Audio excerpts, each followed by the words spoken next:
Those against say no. The ayes have it. The motion is adopted. Now we move to item 6. Deputy Speaker and Chairman. Yes.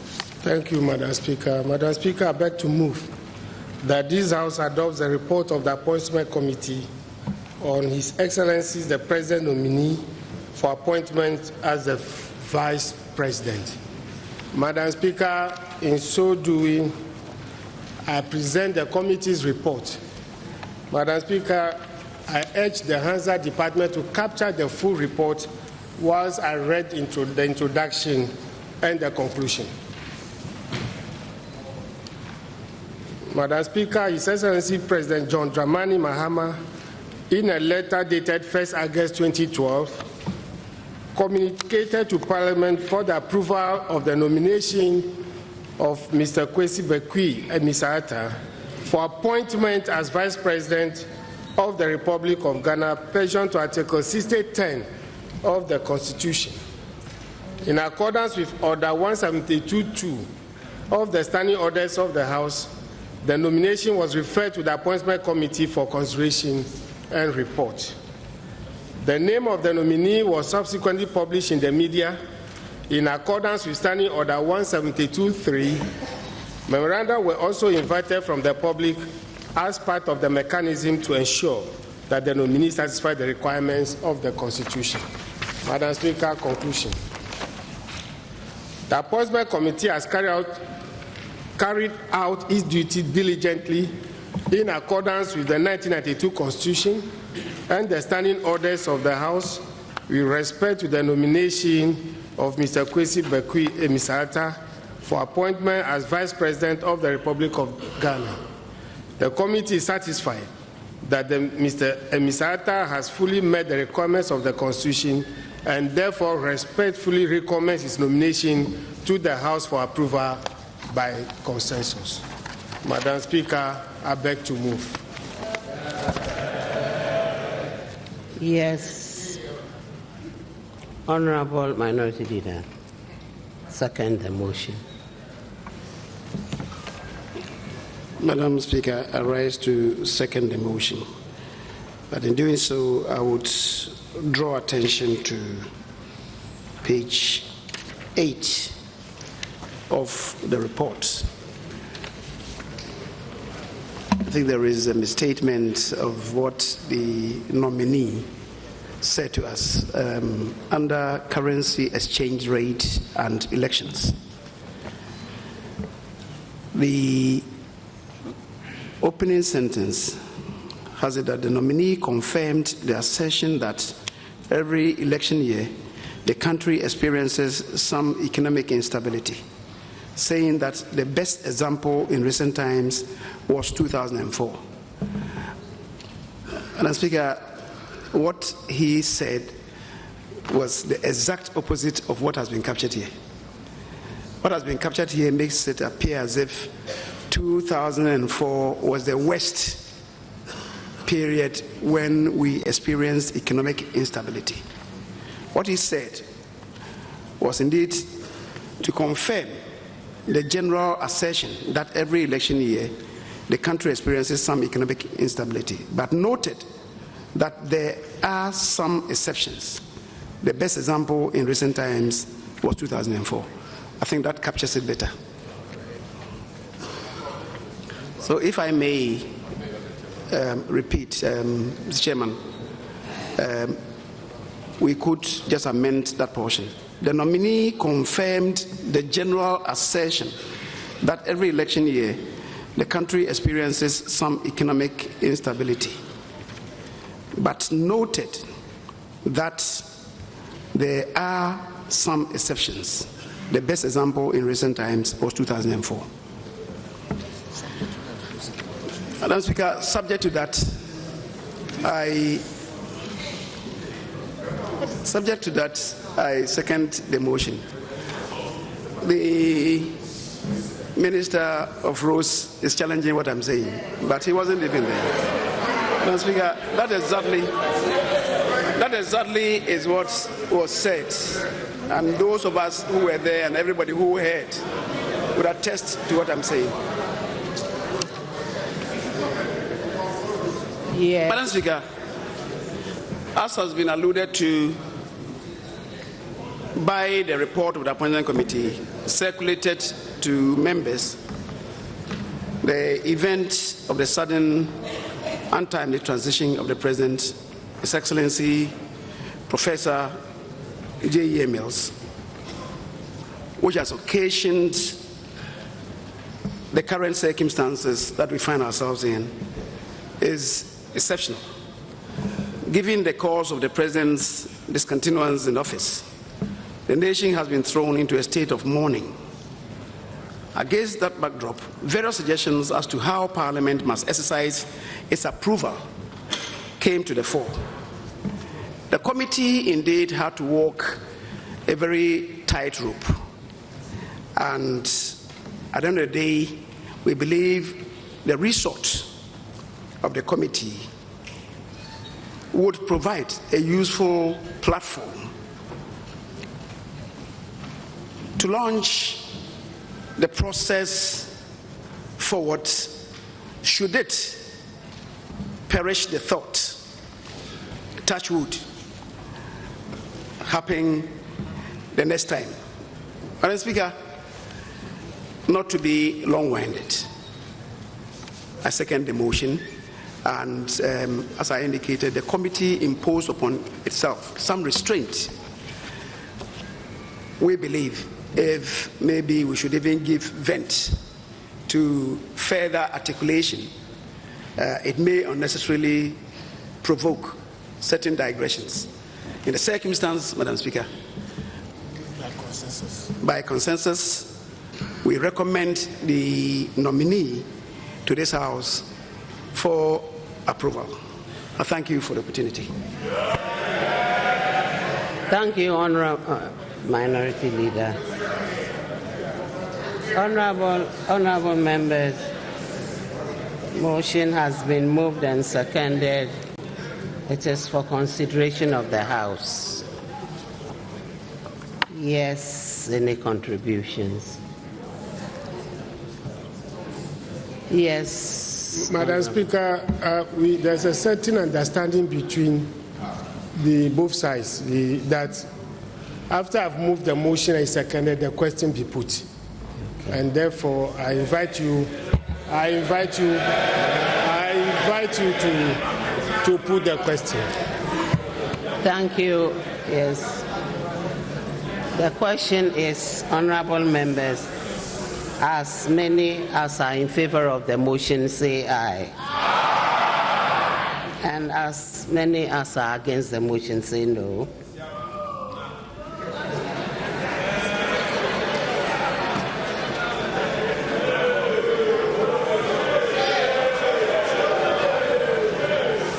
The ayes have it.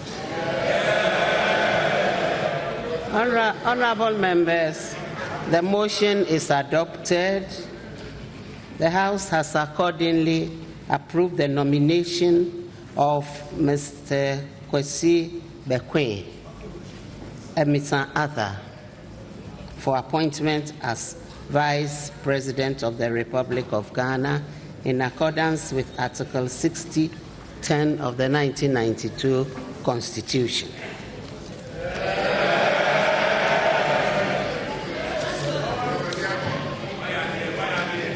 Honourable members, may I take this opportunity to congratulate the nominee for having received parliamentary approval for appointment as Vice President of the Republic.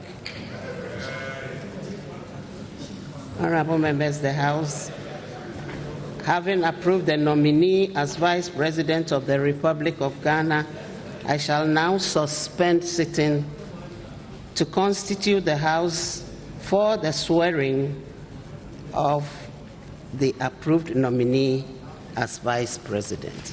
At this stage, I shall suspend the House for a few minutes.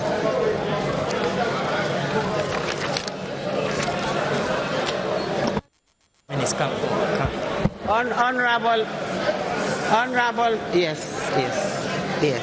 Madam Speaker, can we have 5 minutes suspension so that the House can be constituted for the nominee to be sworn in? Just 5 minutes. Thank you. Yes, as requested by the leader, honorable members, 5 minutes. 5 minutes.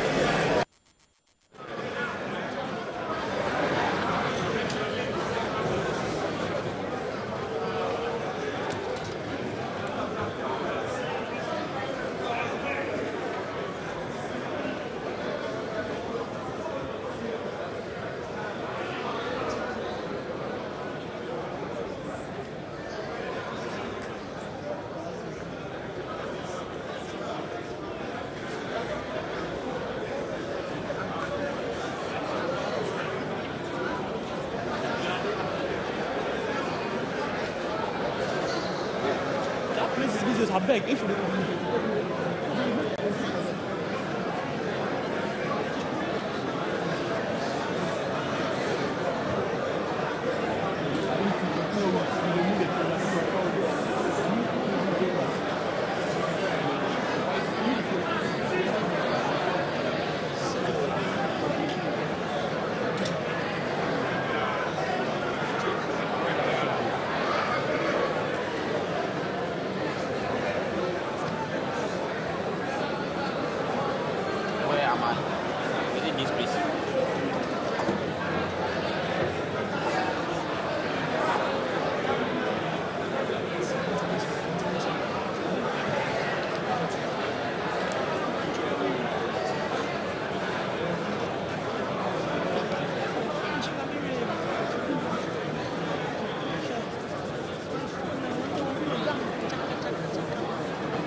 What you just witnessed a short while ago had to do with the approval of the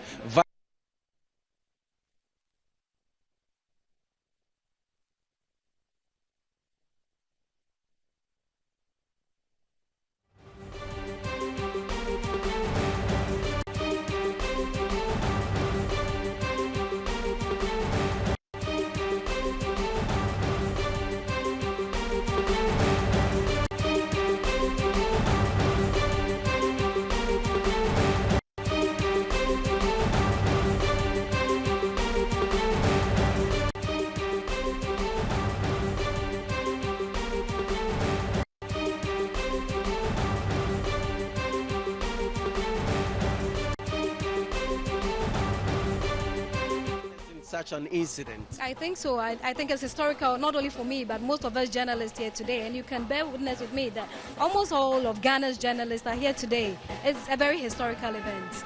Well, you have been here since morning. I mean, it's been a very tiring day for us. For you, what were some of the highlights? Starting from the period when the vetting of the president's nominee commenced. In fact, now the approved vice president awaiting the swearing in. The character of the questions that were asked during the vetting, the responses and the aptness of them, the wit which was displayed by the soon-to-be sworn-in Vice President of our Republic, and indeed some of the drama on the outside.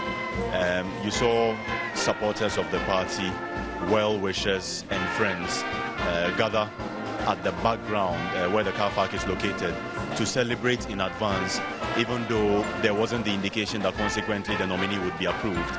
Again, there was an interesting spectacle I witnessed. I saw a convoy of vehicles arrive outside the Speaker's conference room as though to pick up Mr. Kwesi Amissah-Arthur. Yes. Later from the conversations, it emerged that the assumption was that the exercise, as in the vetting itself, constituted a finality and was an approval. But later, upon some prompting, when indeed they realized that it wasn't a conclusion in itself, then those vehicles drove away, and his official vehicle, the Mercedes-Benz, had to return and pick him up. Now, beyond there, I mean, what we just witnessed, I'm talking about the close to 5-minute exercise of the motion being moved by the leadership of the House and consequently being seconded by the minority leader and the chairman of the appointments committee, indicating that they've decided not to debate. I got surprised and I said, so we waited 8 hours for this? Well, they say that Parliament is a master of its own game or its own rules. But for you, Matilda, even though you say this is your first time of witnessing such an event, what did you notice in the event of journalists having to wait, not just journalists, but even MPs as well as members of the public? Everybody was kind of anxious because we didn't know exactly what was going on, because we came in earlier today and then Parliament was suspended till, that was around 11:30 a.m. and we were told they will come back at 2 p.m. and we are here. It's 8 or almost 8 p.m. and we were just sitting down, 4 o'clock, 5, 6, 7. Tell us about the people who came in. What was their demeanor like? I mean, in terms of waiting. I know that journalists got tired. I could see people move up and down. But for members of the public, especially friends and sympathizers of the party. they were holding themselves together because they wanted to stand by their man.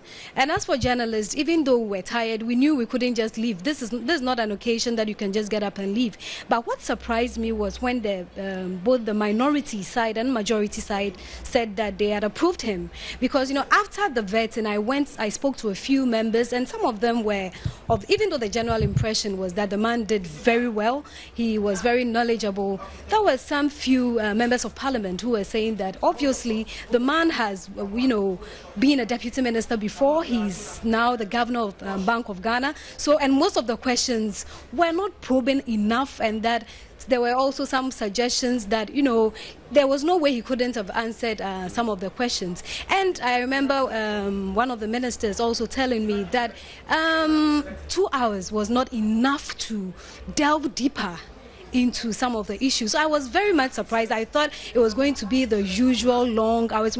There were speculations that we could even leave here as late as 12 a.m. in the morning.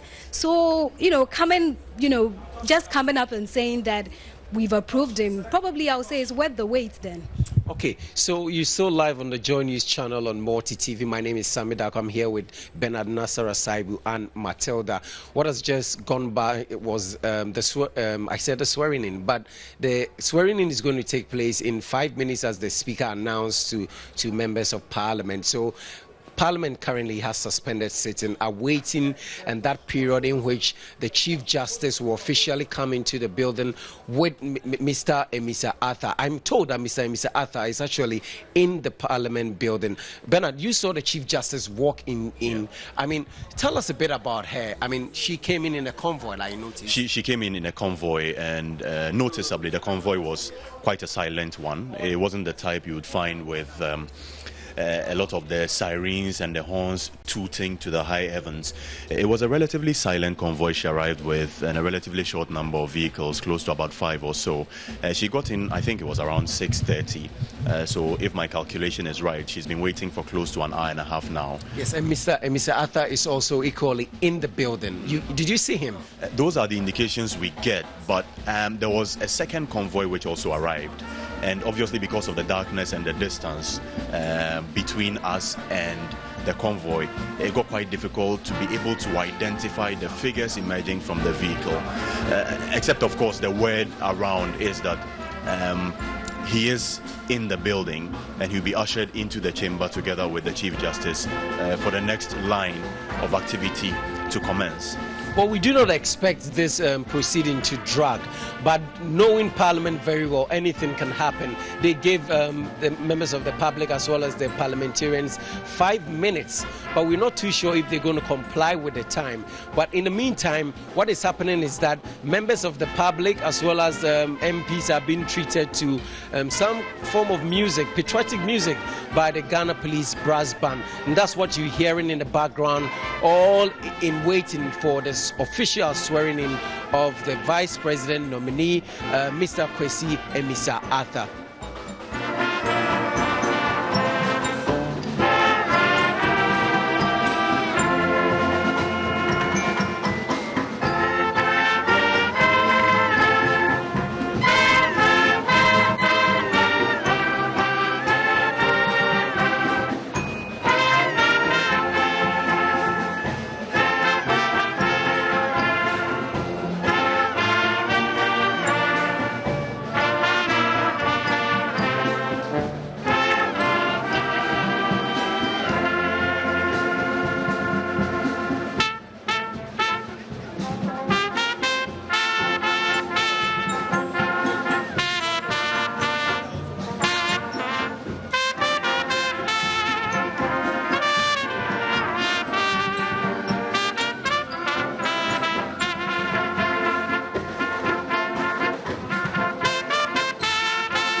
historic event. We're talking about the vetting and the consequent approval of Mr. Kwesi Amissah-Arthur, Governor of the Central Bank, who has been nominated by His Excellency the President to partner him as Vice President of this Republic of ours.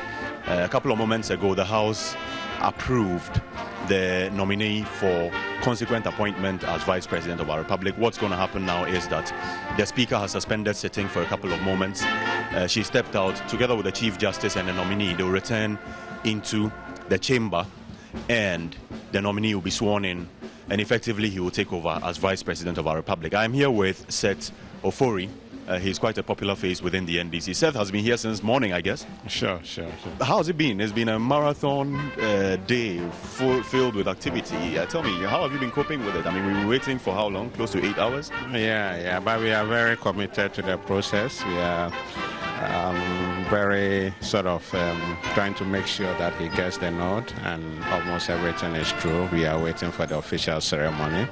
I see. I got a bit surprised having to wait for close to 8 hours for the approval to take just, less than 5 minutes? Yeah, I think it was based on consensus. I mean, he performed well at the vetting. All the questions, he made them very clear, and he showed his commitment to Ghana's development. I think both sides of the political divide were very happy with his submission. Yeah. I see. Were there any questions during that period that you found were untoward during the vetting committee's probing? I mean, well, I think on the average, we are satisfied as members of the NDC. He demonstrated clearly his academic and professional capabilities, and it's very clear that he will partner His Excellency John Mahama to move Ghana into another phase of our development, to make the better Ghana a reality. Yeah. See, what do you make of the numbers we're seeing inside the chamber? There are those who are suggesting that it will be packed to capacity with members of the general public thronging the chamber to catch a glimpse of their Vice President and to lend moral support. I think many people are not aware that we are going to do the swearing-in ceremony.